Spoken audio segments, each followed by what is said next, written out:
नमस्कार. IBN लोकमतच्या या विशेष कार्यक्रमामध्ये आपलं स्वागत.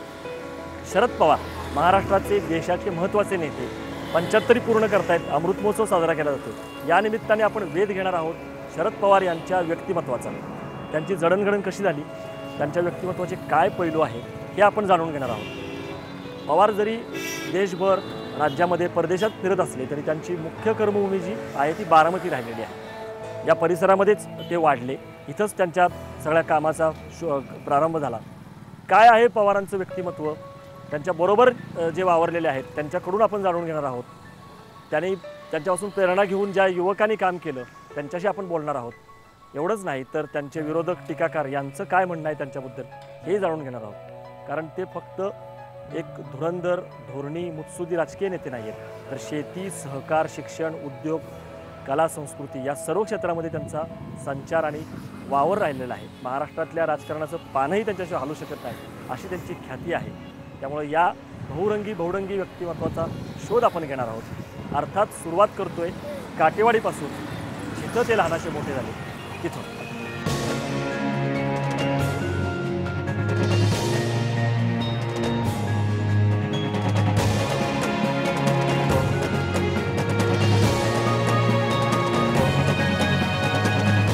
काटेवाडी हे शरद पवारांचं मूळ गाव. बारामतीपासून साधारणतः 9-10 किलोमीटर अंतरावर ती गाव आहे. सध्या 9,500च्या आसपास लोकसंख्या आहे. पवारांचं प्राथमिक शिक्षण जे आहे 1ली ते 4थी ते या गावातल्या शाळेत झालं. पवारांचं घर किंवा बंगला देखील याच गावामध्ये आहे. आणि आत्ता आपल्यासोबत काही असे लोक आहेत की ज्यांनी हे लहानपणी जे पवार जे आहेत शालेय जीवनातले ते पाहिलेले आहेत, त्यांना जवळून बघितलेलं आहे. एक शिक्षक आहेत ज्या शाळेमध्ये पवारांनी शिक्षण घेतलं. त्यानंतर काही पवार आमदार झाल्यानंतर त्यांच्या प्रचारामध्ये किंवा त्यांच्या मिरवणुकीमध्ये जे सहभागी होते ते पण आहेत. आपण त्यांच्याशी बोलूयात. 1ली ते 4थीपर्यंत ते वस्तीवरून इथं सायकलीवर यायचे. इथं शेजारी लहानशी शाळा होती, मराठी शाळा. 4थीपर्यंत शाळा असायची आणि त्यावेळेला ते शाळेत सायकलीवर यायचे, कधी पायी यायचे, कधी त्यांच्याकडे एक तांबडा घोडा असायचा. त्या घोड्यावर बसून आपलं रपेट मारायचं. आणि कसं होतं म्हणजे बालपण त्या काळातले शरद पवार कसे होते? चुनचुणीत लहान, एकदम चुनचुणीत सुरुवात. आणि त्यांचे मातोश्री सुद्धा त्यावेळेला बघा स्कूल बोर्डाच्या सदस्य होतात, पुणे जिल्हा स्कूल बोर्डाच्या. त्यांचे थोरले भाऊ बे वसंतराव पवार शेका पक्षाचे होते. आणि त्या वसंतराव पवारांची जी प्रसिद्धी यशवंतराव चव्हाणांनी पाहिली त्यावेळेला. जेदे आणि वसंतराव पवार ही एक मोठी लढत झाली तेव्हा खासदारकीची. पण हे सगळे जे गुण होते ते लहानपणी दिसले होते का? जसं आपण म्हणतो मुलाचे पाय पाळण्यात दिसतात, काय होतं त्यावेळेस? ते पुढे इथून पुढे हे झाले. प्रत्येक आपले ग्रुप असायचा मुलांचा ना, त्या ग्रुपचे नेहमी नेते असायचे, लीडर म्हणायचे किंवा पुढारी म्हणायचे. त्या खेळामध्ये सुद्धा ते नेहमी इतर मुलाबरोबर खेळायचे, एकदम दंगामस्ती करायचे आणि आरामशीर खेळायचे. अभ्यासात कसे होते? अभ्यासात हुशार होते ते, हुशार होते. मी मॅट्रिक पास झालो 67ला आणि कॉलेजला गेलो. त्यावेळेस शरद पवार तरुण असायचे आणि मग आम्ही बारामतीमध्ये असा प्रचार करायचो, we want Sharad Pawar, we want Sharad Pawar. आणि गावातली लोक बारामतीतली म्हणायची, कोण शरद पवार? अहो म्हणले काटेवाडीचा तरुण आमचा हे आहेत म्हणले. 67 सालची गोष्ट आहे. 67 सालची पहिल्यांदा आमदार झाले तेव्हा. पहिल्यांदा त्यावेळेस आमदार केलं, त्यावेळेस आम्ही प्रचार केला. शरद पवार त्यावेळेस ऍक्टिव्हच असायचे. तांदळवाडी सारख्या गावात जाऊन बुवा तुमच्या अडचणी काय आहेत, तुम्हाला पिण्याला पाणी नाही तर आपण तलाव काढू, आपण मामदारकडे जाऊ. सगळेजण गोळा करायचे, दवंडी द्यायची त्या गावात. सगळे लोक येऊन मामदार लोकांमध्ये मिसळणं पहिल्यापासून. मिसळाची फार मोठी हौस होती त्यांना, फार मोठी हौस होती.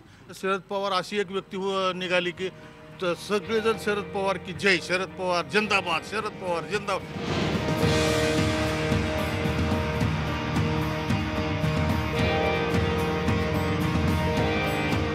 काटेवाडीमध्ये प्राथमिक शिक्षण संपल्यानंतर शरद पवार बारामतीमधल्या या शाळेमध्ये आले. महाराष्ट्र एज्युकेशन सोसायटीची ही शाळा आहे जिथं त्यांचं माध्यमिक शिक्षण झालं. ती ही शाळा आहे, जुनी दगडी इमारत आहे आणि या शाळेमध्ये त्यांचं माध्यमिक शिक्षण झालं. काही वर्षापूर्वी शतक पूर्तीनिमित्त जेव्हा या शाळेमध्ये परत शरद पवार आले होते तेव्हा त्यांनी या शाळेच्या अभिप्राय वहीमध्ये एक अत्यंत बोलका अभिप्राय लिहिलेला आहे. त्यांच्या शब्दात आपण तो वाचूयात. यामध्ये शरद पवार असं म्हणतात की व्यक्ती कितीही मोठी झाली, मोठ्या पदावर पोहोचली तरीही जन्मगाव, जन्मघर व प्राथमिक आणि माध्यमिक विद्यालय यांच्या प्रांगणामध्ये ती लहानच असते. आज माझ्याच शाळेमध्ये मी आलो इथेच मी शिकलो, जिथे अनेक उत्तम आदर्श शिक्षकांचे मार्गदर्शन घेतले. हा माझा जीवनातील मोलाचा ठेवा आहे. हा माझा श्वास सुरू असेपर्यंत माझ्याकडून जाणीवपूर्वक जपला जाईल. शाळेची प्रगती व्हावी, दर्जेदार शिक्षण मुलामुलींना मिळावं, हीच अपेक्षा. शरद पवार.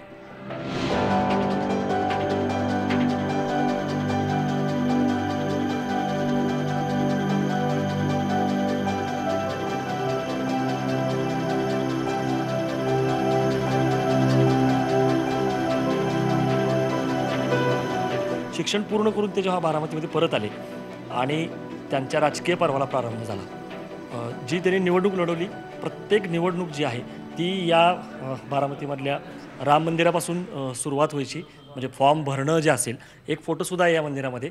विशेष म्हणजे पवारांचं जे लग्न झालं प्रतिभाताईंबरोबर, त्याचेसुद्धा सगळे विधी अक्षता सोडून ते या राम मंदिरातच झालं. त्यामुळे राम मंदिर आणि इथला हिरेमठवाडा हा फार महत्त्वाचा टप्पा आहे पवारांच्या आयुष्यातला. कारण सगळ्या त्यांच्या आमदारकीच्या निवडणुका आहेत, त्याची खलबतं, त्याच्या बैठका, त्याच्या प्रचाराची सुरुवात जी आहे ती इथूनच व्हायची आणि इथूनच ते सगळ्या निवडणुका जिंकत गेले. त्या ज्या आठवणी आहेत, म्हणजे जसं म्हटलं की पवारांचं जे लग्न झालं या मंदिरामध्ये आणि त्यांच्या सगळ्या निवडणुकांची प्रचाराच्या बैठका, त्याचे साक्षीदार आपल्या सोबत आहेत.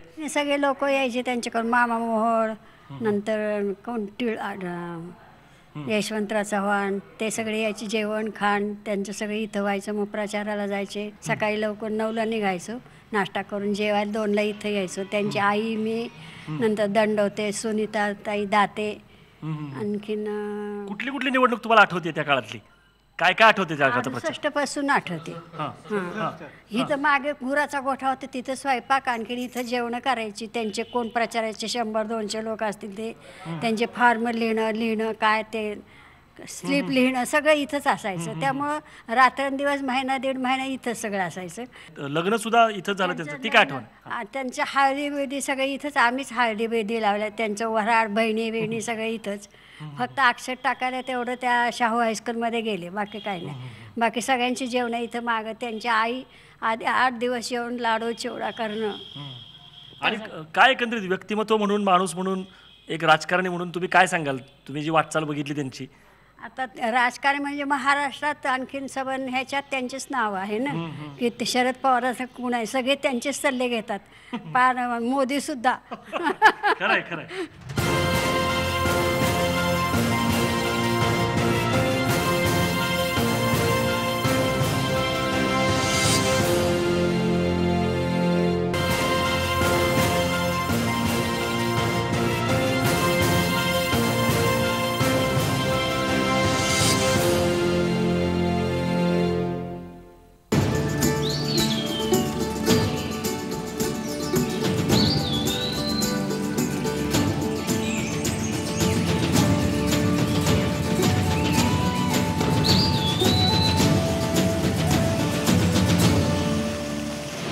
गोविंदबाग, शारदानगर, बारामती हा शरद पवारांचा बारामतीमधला पत्ता. जिथं आत्ता मी उभा आहे, पवारांचे निवासस्थान आहे बारामतीमधलं.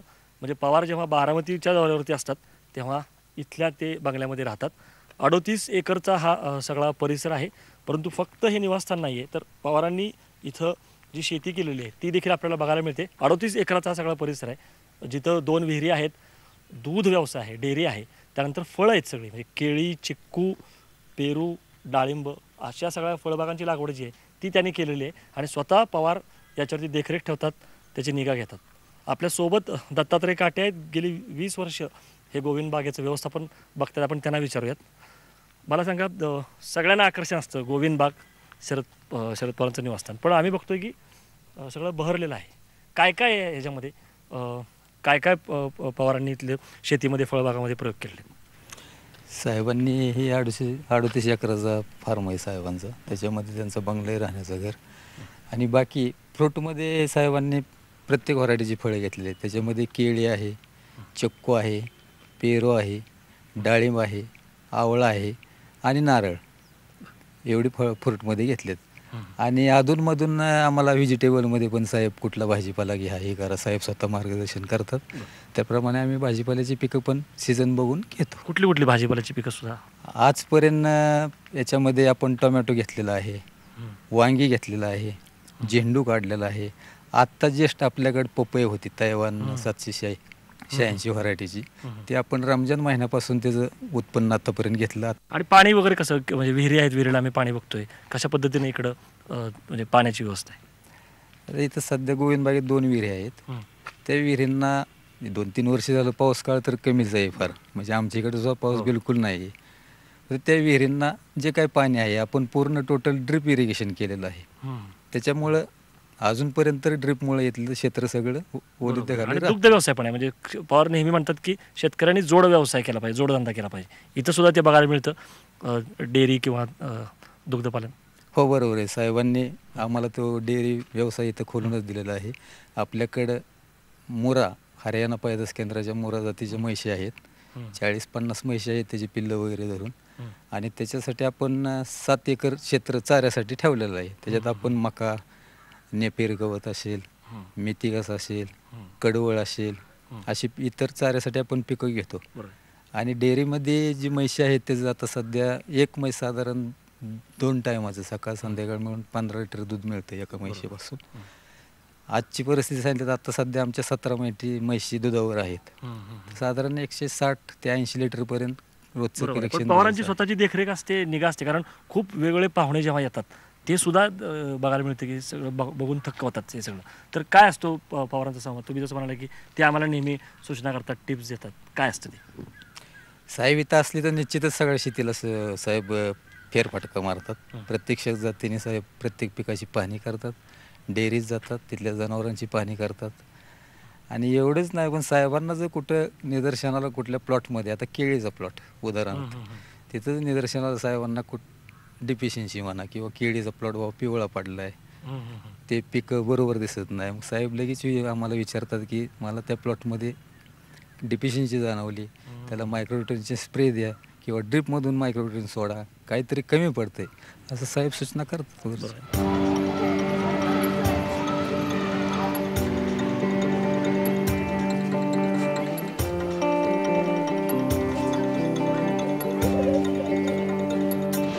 शेती सहकारासोबत शरद पवारांनी नेहमी शिक्षणावरती भर दिलेला आहे. आणि शरद पवारांची जी आई आहे शारदा, त्यांच्या नावाने त्यांनी शारदानगर शैक्षणिक संकुल जे उभं केलेलं आहे बारामतीमध्ये, तेथे अक्षरशः हजारो मुली जे आहेत, विद्यार्थिनी आहेत, त्या वेगवेगळ्या क्षेत्रामध्ये आपल्याला शिकायला मिळतात. याची सगळी जबाबदारी जी आहे ती सुनंदा पवार यांच्यावरती आहे. त्या आपल्यासोबत आहेत. संस्थेला 45 वर्ष पूर्ण झालेली आहेत, पण हा जो एज्युकेशन कॅम्पस आहे शारदानगर, त्याला जवळपास 28 वर्ष पूर्ण झालेली आहेत. त्यावेळेला बारामतीमध्ये फक्त एकच कॉलेज होतं आणि ग्रामीण भागातल्या मुलींना पालक पुण्यासारख्या शहरामध्ये पाठवायला तयार नसायचे, खर्चही खूप असायचा. म्हणून खरं तर त्या संकल्पनेतनं या संकुलाचा जन्म झाला. आज इथे जवळपास 7,500 मुलं मुली शिक्षण घेतात. त्यातल्या 5,000 ह्या नुसत्या मुली आहेत. 2,500 मुली ह्या इथं राहत्या आहेत वसतिगृहामध्ये. विशेष करून महाराष्ट्रभरातनं मुली इथं शिक्षणासाठी येतात आणि त्यातल्या वाडी वस्तीवरची जी मुलगी आहे तिला प्राधान्याने इथं प्रवेश दिला जातो, कारण तिला प्रवेश दिला तर तिचं शिक्षण चालू राहतं. शहरातल्या मुलीला नाही म्हटलं तर ती कुठे जाऊन शिक्षण घेऊ शकते. आणि शिक्षणाबरोबर अदर ॲक्टिव्हिटीजमध्ये जे संस्कार आपण म्हणतो की ते सगळे संस्कार वेगवेगळ्या व्याख्यानांच्या माध्यमातून, अदर ॲक्टिव्हिटीच्या माध्यमातून आम्ही इथं ह्या मुलींना देण्याचा प्रयत्न करतो. कोणते कोर्स आहेत? कारण इतके 7,500 एवढी जर संख्या असते आणि मुलींचा जो कल आहे ग्रामीण भागातल्या, तो साधारणतः कुठलं शिक्षण घेण्याकडे तुम्हाला दिसतो? आता इथे आर्ट सायन्स कॉमर्स कॉलेज पण आहे, नर्सिंग विभाग आहे, होम सायन्स आहे, DED कॉलेज आहे, BEd कॉलेज आहे, BSc ॲग्रीचं कॉलेज आहे, MSc ॲग्री आत्ता आपण जस्ट चालू करतो आहे. BSc ॲग्रीच्या माध्यमातून आपण नेदरलँड युनिव्हर्सिटीशी टाईप केले. आपण जवळपास 4 परदेशी युनिव्हर्सिटीशी आपण टाईप केल्यामुळे आमच्या ह्या ग्रामीण भागातल्या मुलींना खूप चांगली संधी परदेशात जाण्याची सुद्धा या शिक्षणाच्या माध्यमातून मिळते आहे.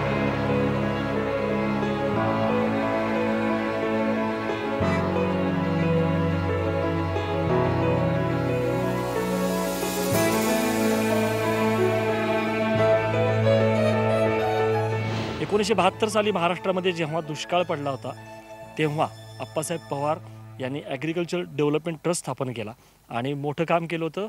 पाझर तलावाचं असेल, त्यानंतर मग अप्पासाहेब पवार आणि शरद पवार यांनी पुढं जाऊन या ट्रस्टच्या माध्यमातून अनेक कामं केली. आणि KVK हे त्याचं पुढचं पाऊल आहे, कृषी विज्ञान केंद्र, जे बारामतीमध्ये 110 एकरवरती पसरलेलं आहे. आणि इथं कमी पाण्यामध्ये कमी मातीमध्ये कशी शेती करावी याचं प्रात्यक्षिक आहे. ते दाखवलं जातं. शेतकऱ्यांना त्यांच्या जमिनीचं हेल्थ कार्ड दिलं जातं. हा प्रयोग पाहायला देशातून जवळपास 200हून अधिक पर्यटक रोज येतात. सय्यद अली आपल्यासोबत वरिष्ठ शास्त्रज्ञ आणि या KVKचे प्रमुख आहेत. कृषी विज्ञान केंद्र जे आहे ते जे आपली विद्यापीठ आहे किंवा रिसर्च इन्स्टिट्यूट आहे त्यांच्या आणि शेतकऱ्यांमध्ये एक ब्रिजचं काम करते. तर आम्ही काय करतो की जे काही नवीन तंत्र आहे ते विद्यापीठमधून घेतो आणि डायरेक्ट शेतकऱ्यांच्या शेतावर देतो जाऊन. तर म्हणजे scientist on farmers field direct, म्हणजे शास्त्रज्ञ शेतकऱ्यांच्या शेतावर. म्हणजे इथे आम्ही रिसर्च करत नाही, संशोधन करत नाही, पण संशोधनयुक्त विस्ताराचं काम करतो आम्ही. म्हणजे शेतकऱ्यांना डायरेक्ट हे देतो.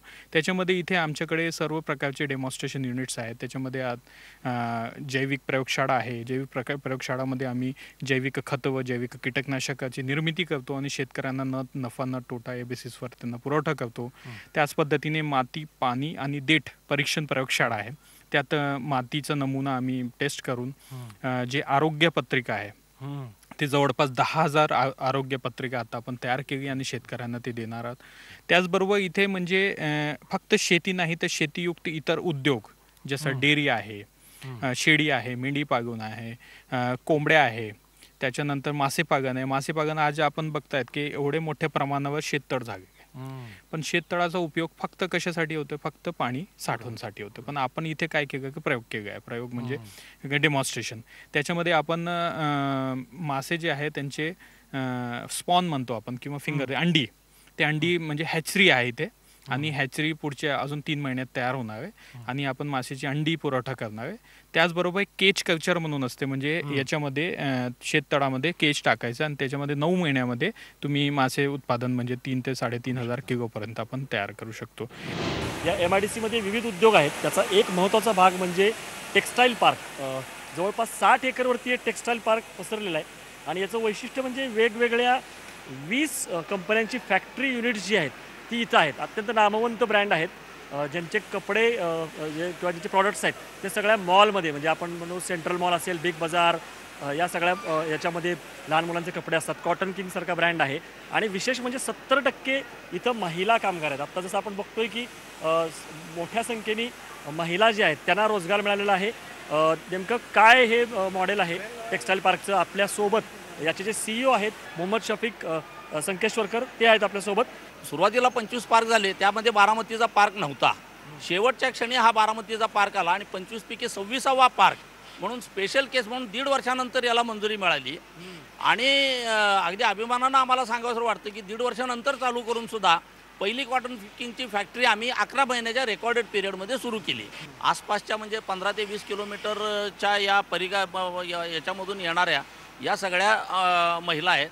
या स्वतः आपापल्या येतात, काम करून परत संध्याकाळी आपापल्या घरी, म्हणजे त्यांना स्वयंपूर्ण करण्याचा ही जी पवारसाहेबांची जी व्हिजन होती ती आज आम्ही इथं याच्यामध्ये उतरवलेली आहे. ज्या वेळेला पार्क 100% पूर्ण कार्यरत होईल त्यावेळेला ही संख्या 7,000पर्यंत ही जाणार आहे. आणि यामध्ये व्हरायटी अशी आहे की प्रत्येक फॅक्टरीची काहीतरी स्पेशालिटी आहे. सलमान खानच्या बिंग ह्युमन ब्रँड जो आहे ती मांजना इंडस्ट्रीज लिमिटेड म्हणून ती एक कंपनी पण इकडे तयार होतात. हो, त्याचेही कपडे इथं तयार होतात.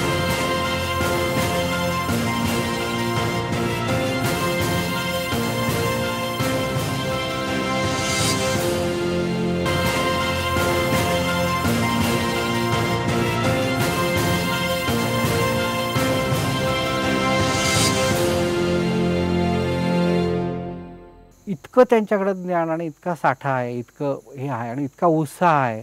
नव्या पिढीशी त्यांना सहजतेनं जमवून घेता येतं, त्यांच्या पातळी जाऊन बोलता. तर मला असं वाटतं की आता मुलांचे आजोबा, शरद आजोबा म्हणून त्यांनी पुढे यावं आणि 18 ते 25मधल्या तरुणांना मार्गदर्शन करावं. एक वेगळा महाराष्ट्र ते उभा करू शकतात. माझी कळकळीची विनंती आहे इतरांना की राजकीय बेनिफिट ते इतर त्यांच्यामुळे मिळू शकतात, तर त्यांनी ते सगळा सोडावा. समाजकारण आणि नव्या पिढीला त्यांनी मार्गदर्शन. एकमेव महाराष्ट्रातला नेता असा आहे की ज्याला उत्तम समजतं, जगाचं पाहणे, वर्ल्ड लिंक जे आहे मी आमच्या मुलांशी बोलताना जाणवतं की इतकं ताजं नॉलेज त्यांच्याकडे असतं की मुलांच्यापेक्षा पुढचं ज्ञान त्यांच्याकडे आहे. तर याचा उपयोग महाराष्ट्राला व्हावा, तरुण पिढीला व्हावा, उरलेल्या सगळ्या पिढ्या पवारसाहेबांचं नाव घेतील.